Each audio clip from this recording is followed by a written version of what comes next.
gracias por hacerme acordar que grabe la clase, que estoy grabando.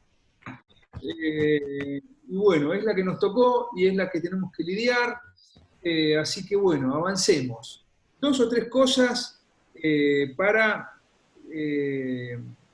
ir poniéndonos en órbita con la cátedra. Cada profe va a anunciar, el canal de comunicación siempre va a ser la PEDCO, estén atentos ahí, pero de cualquier forma este chat me parece que nos permite, este chat que armaron de WhatsApp, nos permite tener info en el momento, así que bueno, también vamos a ir duplicando la info por ahí. La idea es que cada profe utilicemos, en principio queríamos utilizar todo Jitsi, por lo que estoy viendo, no sé si haremos una nueva prueba, pero si no funciona, quizás nos quedamos definitivamente con Zoom o evaluaremos esto de la posibilidad de ver este Google Meet que estaban diciendo recién en el chat. Bueno, ¿les parece que arranquemos así no perdemos tiempo? ¿Alguno tenía algún tema previo o dejamos la pregunta quizás para después?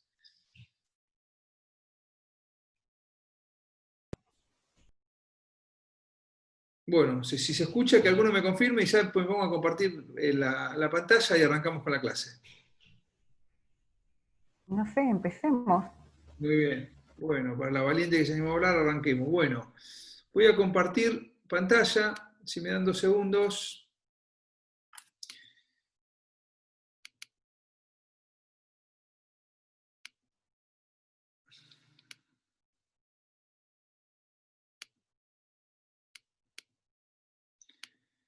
Bien.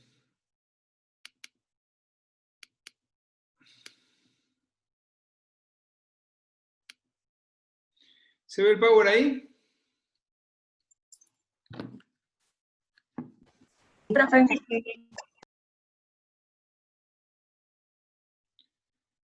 Bueno, no escucho si alguien habló, pero arrancamos. Bueno, el equipo de cátedra está integrado por quien les habla,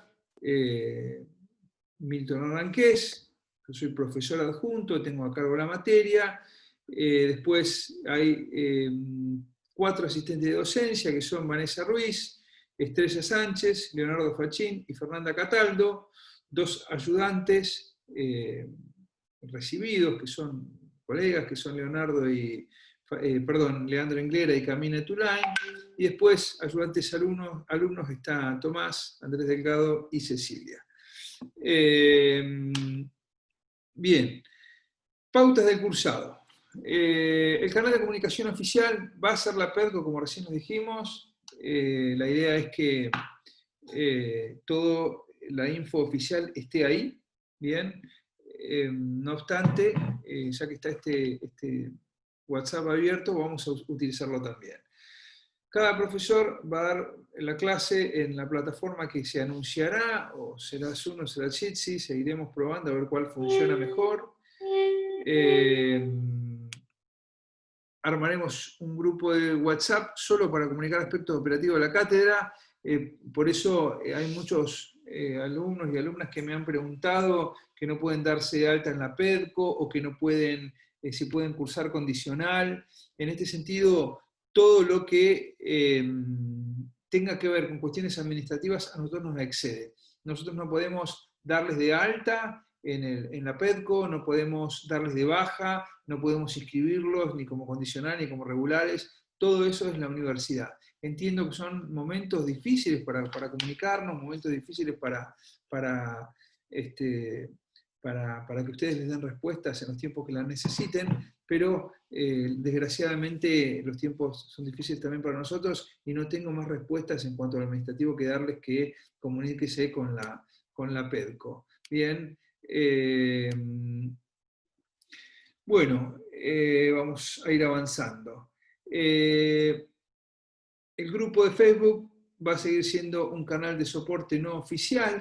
Quizá algunas cosas sigamos subiendo por Facebook, pero bueno, me parece que en el WhatsApp es bastante directo esto. Pautas de cursado. El cursado se aprueba con 2 parciales, que veremos la forma, también va a ser una forma remota de darlos, bien, veremos, todavía no lo tenemos muy claro, pero en esto no cambia, se aprueba con dos parciales. Se requiere asistencia, tampoco sé cómo lo vamos a chequear esto, esta quizás sea la parte más difícil, chequear la asistencia de ustedes, pero bueno, lo iremos viendo esto en el camino también. El final es una bolilla de parte general y una bolilla de parte especial, siempre fue así y va a seguir siendo así, ¿bien? En algún que otro ocasión o en algún otro momento nos ha quedado duda si parte general, digamos, un examen que no nos termina de cerrar y en algunas raras oportunidades lo que hemos hecho es tomar una tercer bolilla. Pero normalmente esto está estandarizado y siempre lo hacemos de esta forma.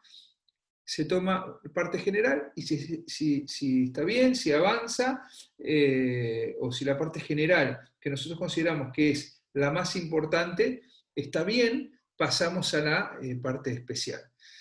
Digamos, la parte general consideramos nosotros que es la base. Si no manejan parte general no tiene sentido a que manejen un contrato porque la estructura de los contratos no, bueno, no la van a manejar. Bien, en cuanto a veces nos pasa que nos dicen, bueno, se sientan, reciben tema y dicen, a lo mejor no rindo. No hay problema que no rindan, no hay problema si alguien no tiene ganas le tocó una bolilla que lo complica o lo que sea, quien se sienta a la mesa y recibe un tema, recibe, digamos, recibe una nota. Bien, a veces nos pasa que se sientan, reciben el tema y después nos dicen, no, en realidad póngame ausente. No, si reciben tema, va con nota. Bien, en caso de los libres es un escrito y se aprueban el mismo examen que los regulares, no cambian esto. Y el material de estudio, normalmente usamos Borda, usamos Stiglitz y usamos el libro de Noemí Nicolau y Hernández, que es bastante completo. Quizá estos tres, Borda me parece que es el que menos volumen tiene, está bien igual, las materias la pueden estudiar de ahí. Algunos temas específicos a mí me parece que se queda corto Borda, por lo que si falta algo, lo pueden encontrar en los otros dos libros. Nosotros también tenemos un libro que en realidad es una colección del cual salió solo un tema, solo un tomo, que los otros espero que salgan pronto, que se llama El ABC de los contratos civiles y comerciales, que es de Editorial Hammurabi, y que en la universidad, en la biblioteca, hemos donado un par. El 2 está al salir y el 3 también está en edición, así que debería salir pronto. Y bueno, después anda por ahí algunos dossier de información, de material, que eso lo iremos pasando a medida que avancen las clases. Bueno, ¿cómo estudiar la materia? Es un gran tema, ¿no? ¿Cómo estudiar? A mí antes de arrancar con la clase pensaba en que charlemos 2 minutos cuál es la mejor forma de estudiar. Si a esta altura quizá algunos ya lo tenga resuelto, otros no, si estudiar de resúmenes, si subrayar el material impreso, si hacer un mind mapping que se llama mapas mentales. Bueno, ¿cómo es la mejor forma? Yo me recibí de abogado y después de recibido nunca supe cuál era el mejor método. Sí creo que quizá de estas 3 opciones que pusimos ahí, hacer un resumen de materiales tan extensos o de libros que son a veces 2 tomos, insume mucho tiempo bueno, y a veces hace que esto pierda dinamismo la clase. Bien, esperen que ahí se fue uno, así que vamos a admitir a alguien que quede en espera. Bien.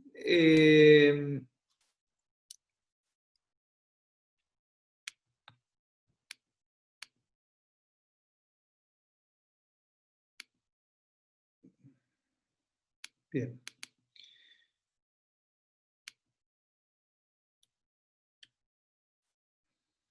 Lo vimos.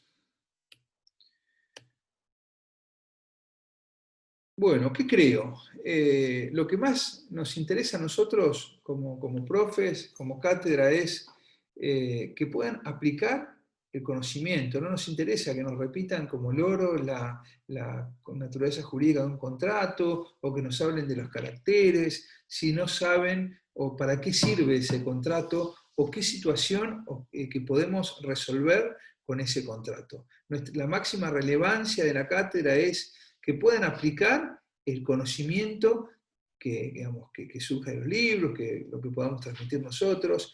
Y esta posibilidad de aplicar el conocimiento empezamos a tratar de hacerla en los exámenes y en nuestras propias clases, de pensar cómo resolver situaciones. Por eso muchas de nuestras preguntas son temas prácticos que lo que buscan es, más que memoricen, es que aprendan, que hagan suyo algunos conceptos para que puedan resolver situaciones. Eso se llama adquirir competencias, y eso es lo que más relevante nos parece, que ustedes adquieran competencias para saber cómo aplicar un contrato específico, cómo resolver una situación específica.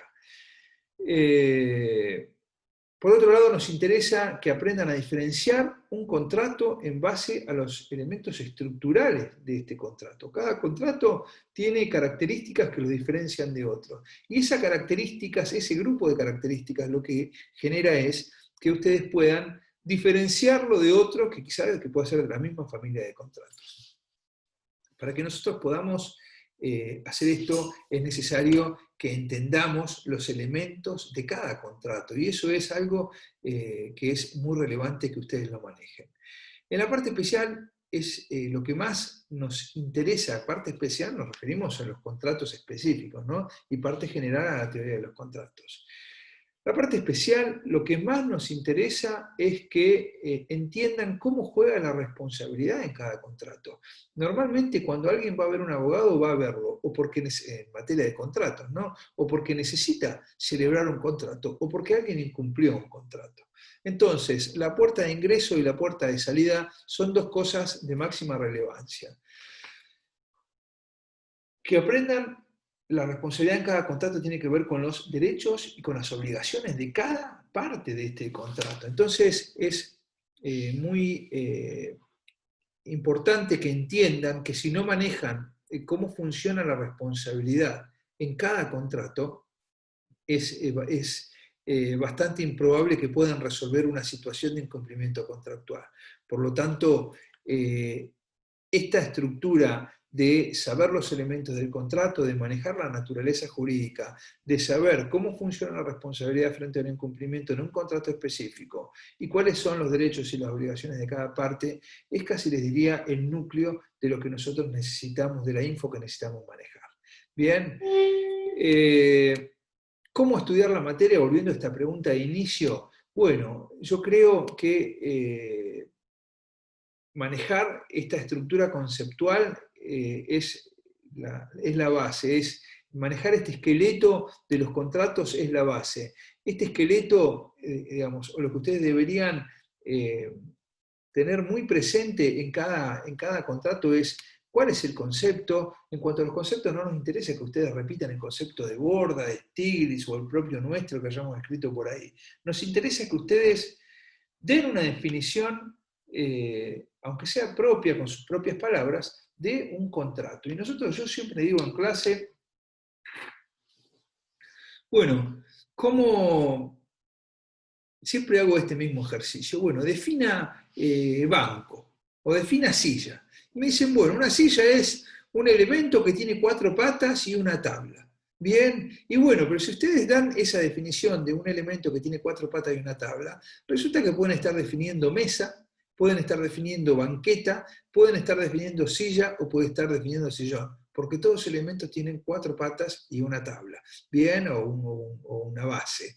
Entonces, si vemos que si le agregamos que tiene un respaldo, ya vamos a diferenciar silla de banqueta, y si le agregamos que es para sentarnos, vamos a diferenciarnos de, por ejemplo, silla de mesa. Entonces, con las definiciones pasa lo mismo.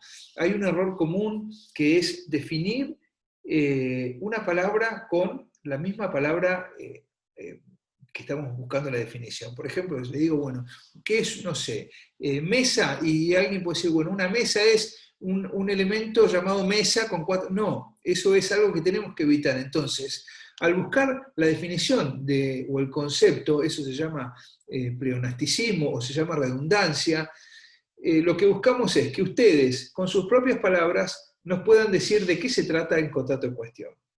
Para saber de qué se trata el contrato en cuestión, tienen que poder identificar a qué familia de contratos pertenece, tienen que poder identificar cuáles son sus partes, tienen que poder identificar algún elemento característico que lo diferencie de otra especie, ¿bien?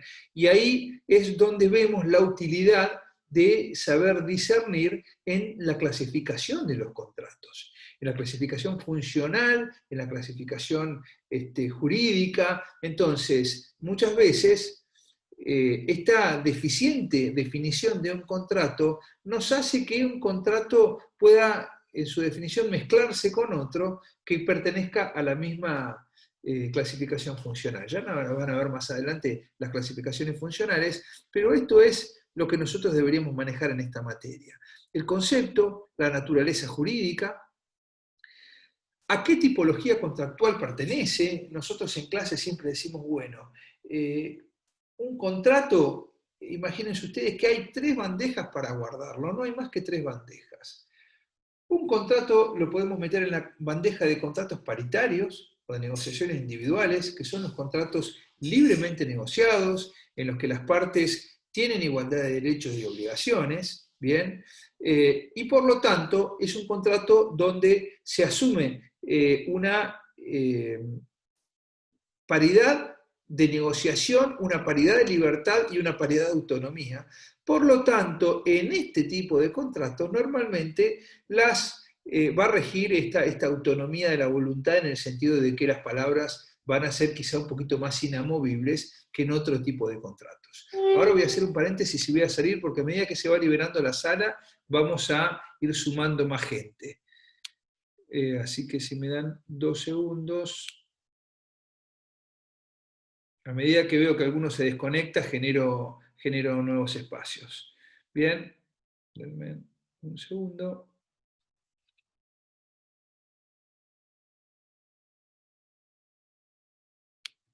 Bien. Bueno, en cuanto a...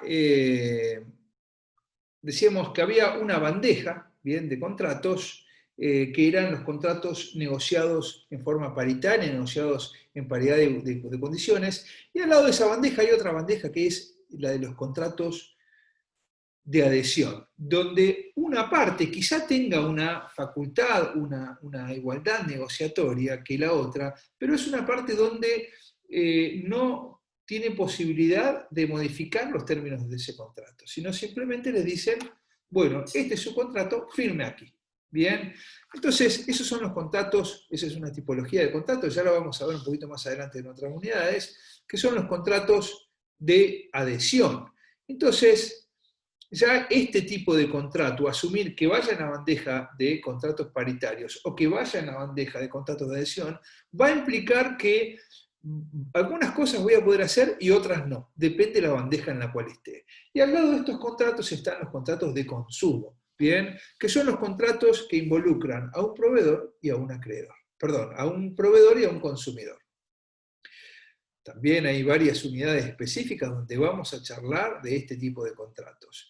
Por ahora lo que nos interesa tener presente es que esta tipología contractual, estos tipos de contratos, estos grupos de contratos paritarios, de adhesión o de consumo, como decíamos recién, estas 3 bandejas a donde yo puedo meter mi contrato, es absolutamente necesario que ustedes puedan discernir y diferenciar ¿qué tipología contractual es el contrato que estamos charlando, o el contrato que ustedes están analizando? Porque en base a esa tipología contractual, yo voy a poder hacer algunas cosas en uno y en otros no. Bien, vamos a un ejemplo práctico. Yo en un contrato paritario podría establecer, por ejemplo, la renuncia o la prórroga de jurisdicción. Decir, bueno, en el caso de que haya un juicio, vamos a litigar en los juzgados de Cutralcó, por ejemplo. Bien, pero esa prórroga de jurisdicción No podría hacerlo en un contrato de consumo de adhesión, porque tengo menos facultades. Bien, otro ejemplo que, digamos, en cuanto a la practicidad o digamos, las implicancias que tiene que yo lo ponga en una bandeja o en otro, como decíamos recién.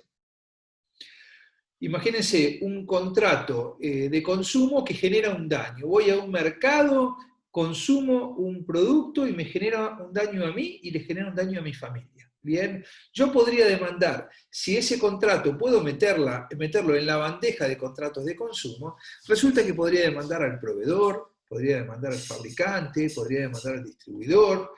Ahora, si fuera un contrato, ¿por qué? Porque hay una solidaridad en todas las personas que intervienen en la cadena de comercialización de ese producto. Bien, porque es un contrato de consumo y específicamente el artículo, ahora no me acuerdo si es el 52, establece que son solidarios todos los que intervienen en la cadena de comercialización.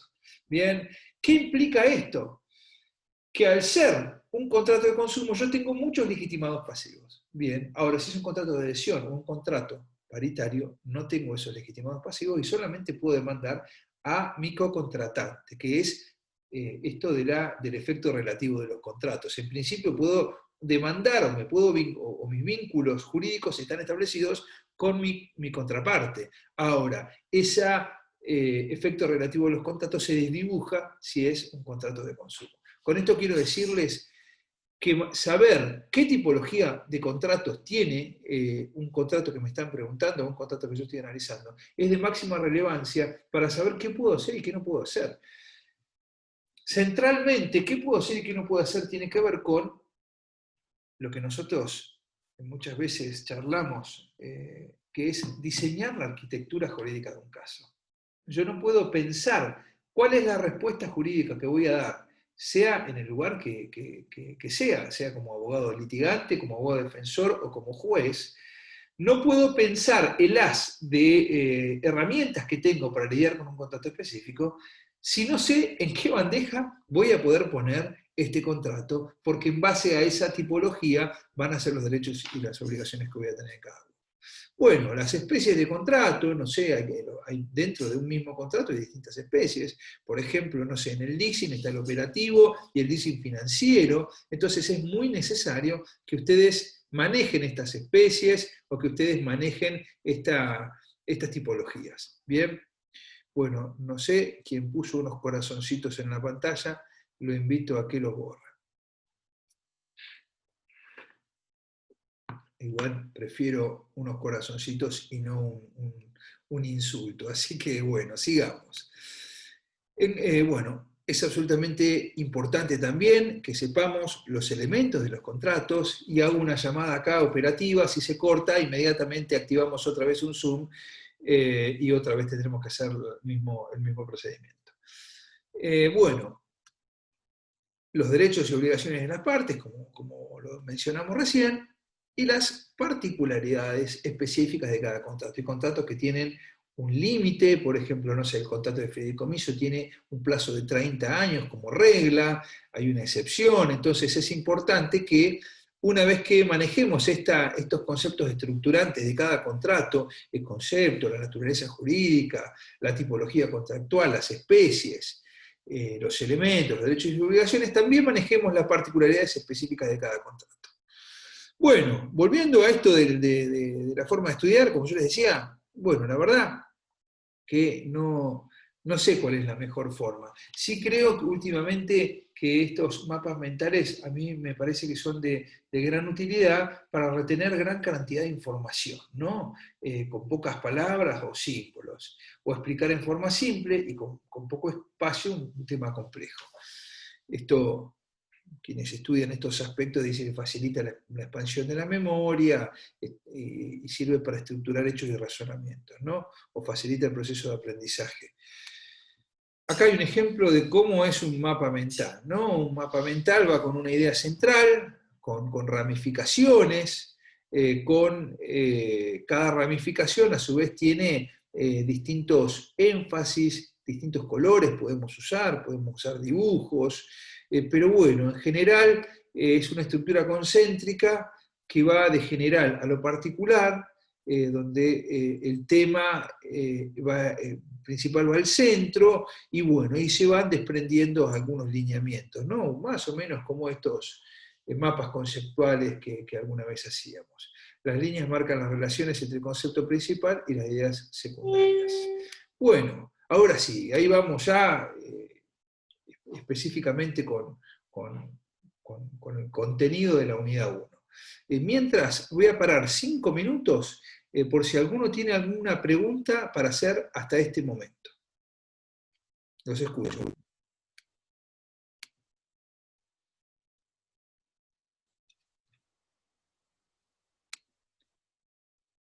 ¿Nadie tiene nada para preguntar?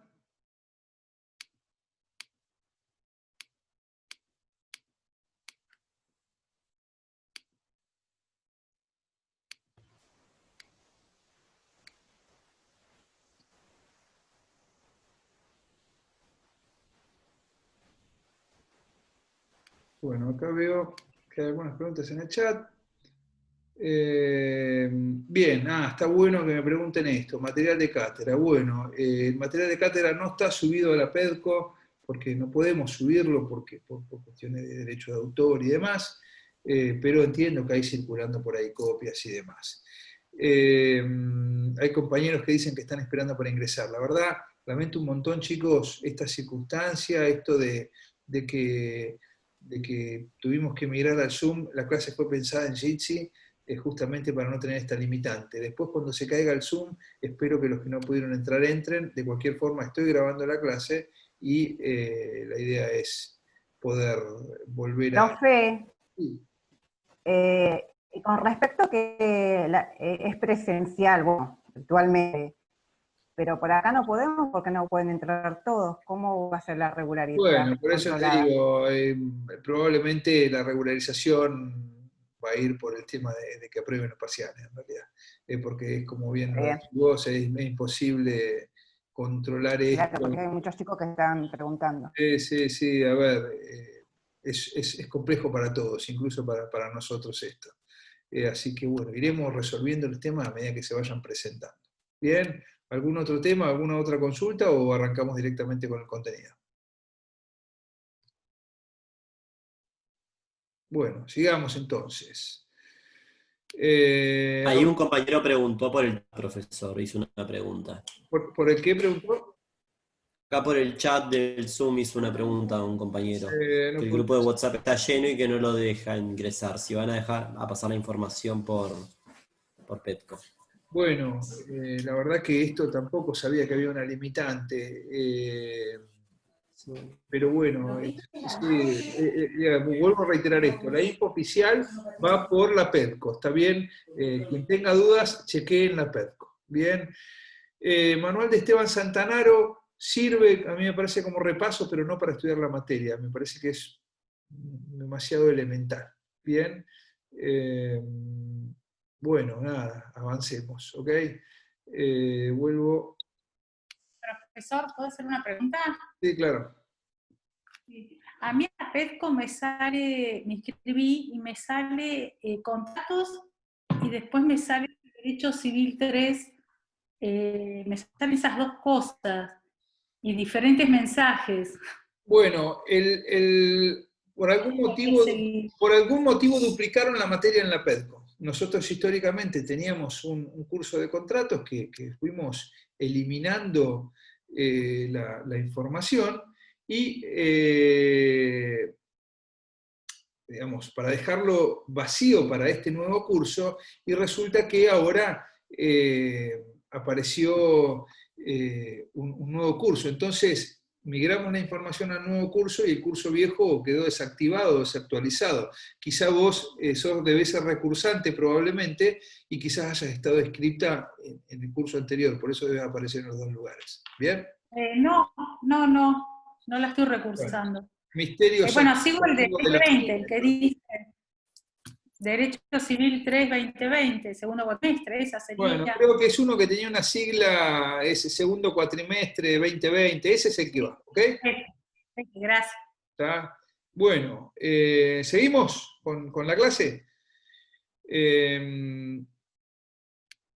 sigo con... Se está compartiendo la pantalla en este momento, ¿no?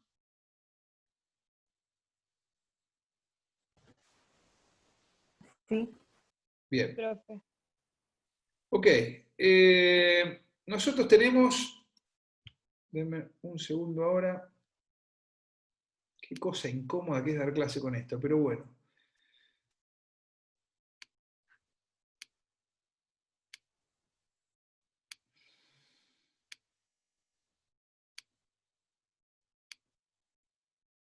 Ahí voy.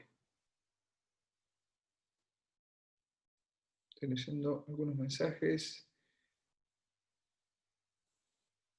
Bueno, ahí vamos, seguimos con esto. Tenemos en el código 37 contratos típicos. Esto está en el libro 3, título 4, contratos en particular.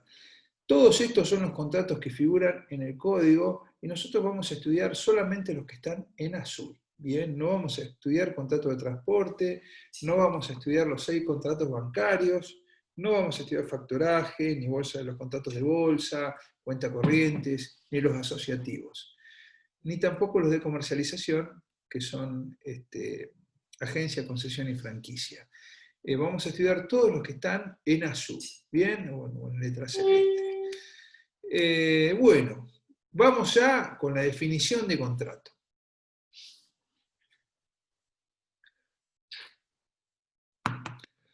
La definición de contrato surge del artículo 957, bien, del Código Civil y Comercial. Ya ni vamos a hablar más del código viejo, porque ya es un código que ustedes ya no van a ver ni van a aplicar probablemente, así que nos vamos a concentrar solamente en lo nuevo, ¿no? Y el artículo 957 dice que el contrato es un acto jurídico mediante el cual dos o más partes manifiestan su consentimiento para crear, modificar, transferir o extinguir relaciones jurídicas patrimoniales. Bien, yo resalté ahí muy especialmente el tema de que, lo resalté en rojo, el tema de la patrimonialidad, porque esto es, como vamos a ver ahora en un ratito, lo que lo diferencia de otro tipo de convenciones, como las convenciones políticas, los acuerdos de familia que no tienen un contenido patrimonial.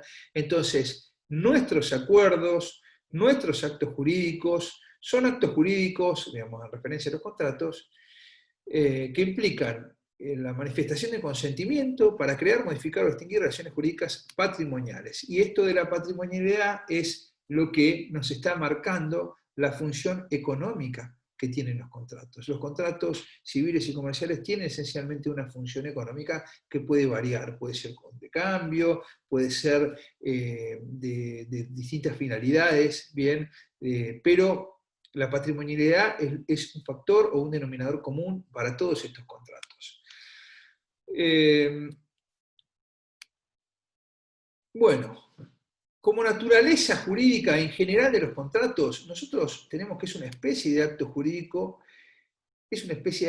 bilateral y con contenido económico. Ustedes recuerdan, en Civil 1 lo tienen que haber estudiado, la definición de acto jurídico, que está en el 259, que decía que es un acto voluntario lícito que tiene por fin inmediato la adquisición, modificación o extinción de relaciones jurídicas. ¿Por qué decimos que es una especie de estos actos? Porque no todos los actos jurídicos voluntarios son contratos. En este sentido, tenemos que tener presente que es un acto voluntario, esto implica que son los contratos efectuados, obviamente, con discernimiento, intención y libertad. Ahora voy a hacer otro parate, así vamos incluyendo más gente que veo que se liberó en este momento.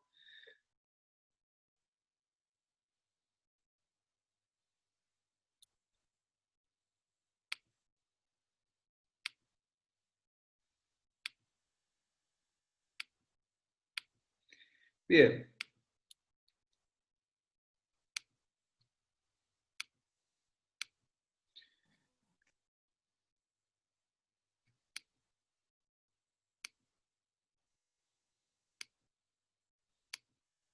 Bien.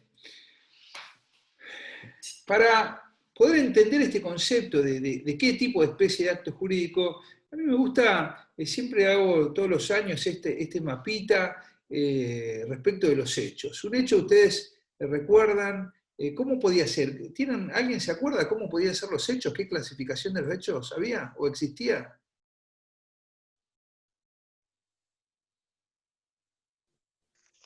¿De la naturaleza y hombre? Bueno, habían unos que eran los primeros, que eran los simples hechos, y después los hechos jurídicos. Creo que esos son la primera clasificación. El ejemplo que vos estás dando es un ejemplo que tiene que ver con los hechos jurídicos. ¿Está bien?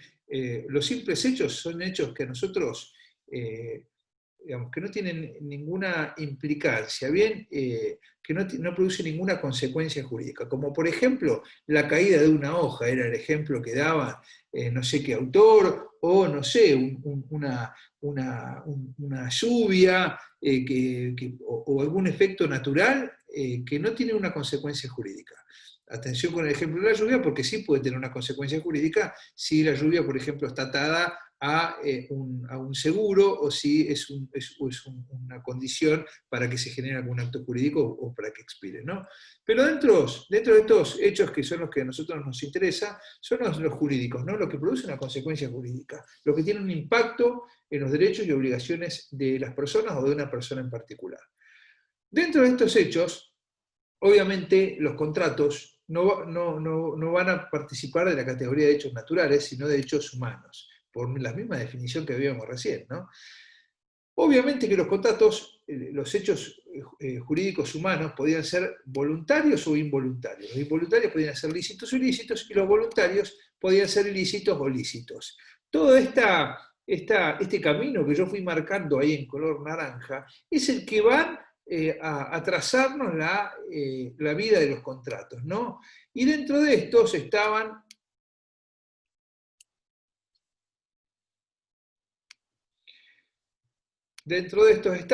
los simples actos o los actos efectuados con discernimiento, intención y libertad. Por lo tanto, nuestros actos jurídicos, cuando hablo de nuestros actos jurídicos, hablo de los contratos, son hechos jurídicos, humanos, voluntarios, lícitos, efectuados con discernimiento, intención y libertad, que además tienen la nota de patrimonialidad que hablamos recién.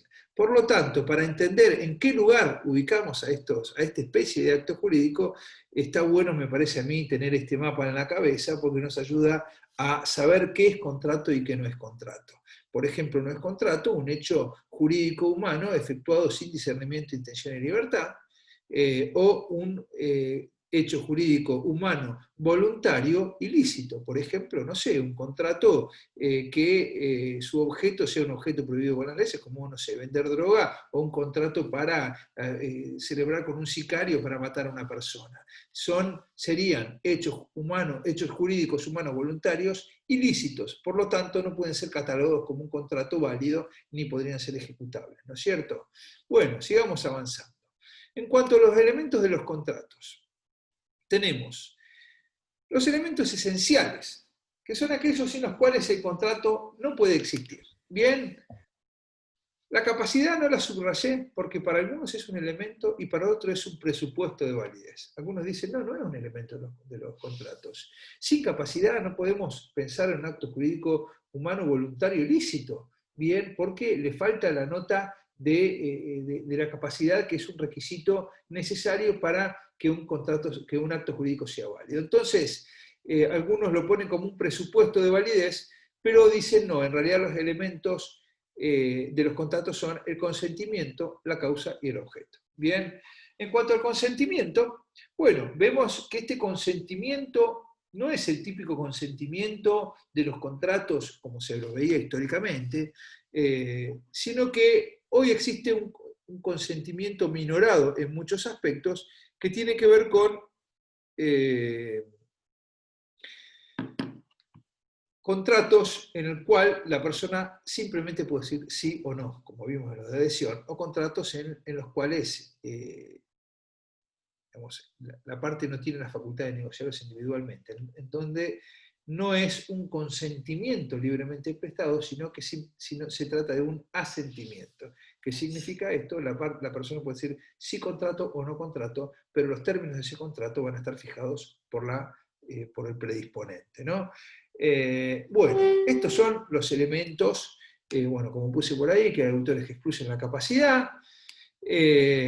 Los elementos naturales son las consecuencias que se siguen del negocio, aún ante el silencio de las partes. Por ejemplo, no hace falta aclarar en una donación que el contrato es gratuito, porque es un elemento natural, es una consecuencia jurídica que se desprende de un tipo de acto jurídico particular como pueden ser las donaciones. ¿Qué implica esto? Que es necesario para determinar cuáles son las consecuencias jurídicas, que nosotros podamos entender, que nosotros podamos tener presente cuál es, cuál es el ADN de un contrato específico que lo va a diferenciar de otro. Por eso hoy cuando arrancamos la clase hablaba de los elementos estructurantes de la columna vertebral de los contratos, que son aquellas características que diferencian un contrato de otro. Y esto es muy necesario tenerlo presente, porque no siempre viene el cliente y nos dice, doctor, tengo un contrato de leasing operativo que necesito analizar. Muchas veces dice la parte, bueno, acá le traje un contrato de leasing para analizar, y resulta que nos ponemos a leer y en realidad no es un leasing, sino es un mutuo, en realidad es una compraventa, en realidad es una locación. Entonces, muchas veces ese nombre o ese nomen juris que las partes le asignan un contrato no es la verdaderamente trascendental, sino lo verdaderamente trascendental es que nosotros podamos identificar ese contrato dentro de una especie madre de contratos, como pueden ser los contratos de cambio, como puede ser la compraventa que aplica las reglas supletoriamente a todos los contratos de cambio, para que nosotros podamos, en base a eso, determinar cuáles son los elementos esenciales y cuáles los naturales para poder saber las consecuencias jurídicas que se siguen de este contrato. Bien. Estoy teniendo algún problema técnico que no puedo... Se me quedó la pantalla bloqueada.